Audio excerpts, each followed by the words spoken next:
Right, as per Submission Radio, which is a fairly reliable source, Jared Cannonier is out of the UFC Austin fight against Roman Dolidze, who is ranked number 7th on December 2nd, and I believe it is with a torn MCL, which is just a massive injury. Now, personally, I was really starting to root for Jared Cannonier, so I wish him like a speedy recovery. It is very unlucky for him to have such a big injury now when he's at the top of the division, when there are so many good fights to be making in this division. And it's just a big setback for him. Like, he's 39 years old, right?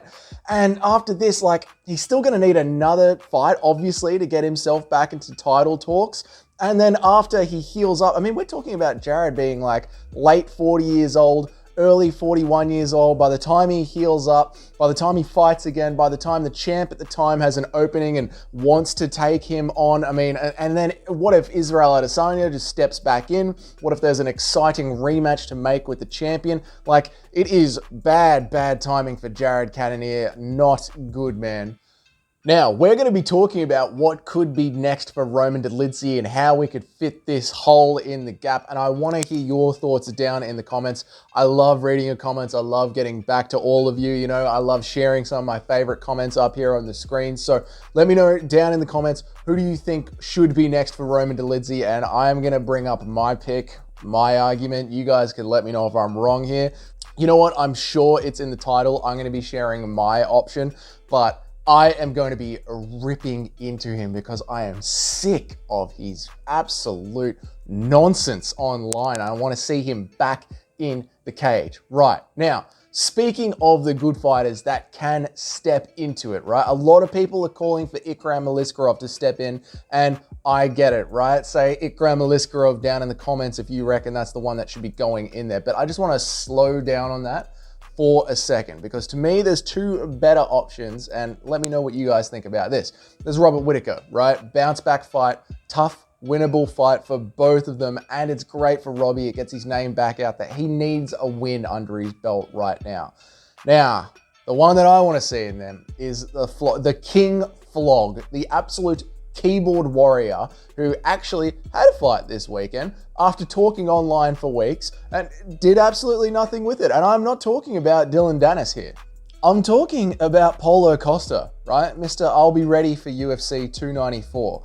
I'm so ready, I'm getting into punch-ons in the crowd, right? Now, Paulo Costa was apparently getting ready for a fight. So he is in shape, right? And he should get the doctor's clearance, and he is ranked number 6. Now, he should get the doctor's clearance because Paulo Costa believed that he was going to be getting the doctor's clearance at UFC 294. If he's going to be healthy enough for that, then he's definitely going to be healthy enough for this. So, Paulo Costa, I don't see any excuses why you shouldn't get in there by December 2nd. Let me know down in the comments, guys. Look, it's very obvious that I am sick of Paulo Costa, and I will be fair to him. I get that catching an infection in the gym is not his fault, but it's been his attitude ever since his just pathetic performance against Israel Adesanya. His excuse of drinking wine the night before the fight, it's either complete BS or it's just incredibly unprofessional. It's the biggest night of your life and you're going to be drinking wine before. It's so unprofessional. It's like, it's a disservice to everyone who watches the sport and all of his fans that were literally putting their money on him to win that fight. And then he goes and gets pissed the night before. Like, not accept. Imagine doing like a dehydration weight cut and then drinking an entire bottle of wine. Like, some of you out there might like love getting on the beers, love getting on the drink, right? But if you dehydrate yourself and then drink an entire bottle of wine, how do you think that is going to go down? And then try and be an athlete for 25. It's going to go down the exact way that it looked. So it's either just a made up excuse because his performance was quite frankly pathetic, or it is incredibly unprofessional, right? And then he turns into a meme lord, not a fighter, okay? Just look at the cancelled fights here. I'm going to bring them up. Look at these cancelled fights here. Cancel fight, and he finally gets into the cage against Vettori, comes in like 100 pounds over the weight limit, and Vettori, the absolute Chad, the Roman Chad, Caesar Vettori, takes the fight, and he wins. Okay. Look at Vettori versus Cannonier. What kind of fighter are you if you can come in overweight and not light up Vettori. Just think about that, Paulo Costa. Then he gets a washed, old Luke Rockhold. Look, it was a fun, brawly pub fight.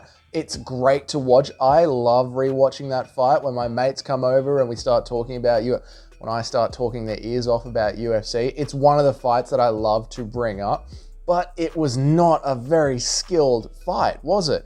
Okay, and then Paulo Costa, it's meme, secret juice, UFC 294, infection, I won't pull out. The next day he gets pulled out, goes to UFC 294, gets into a brawl with the public when there's security everywhere. He doesn't need to get into a brawl with the public.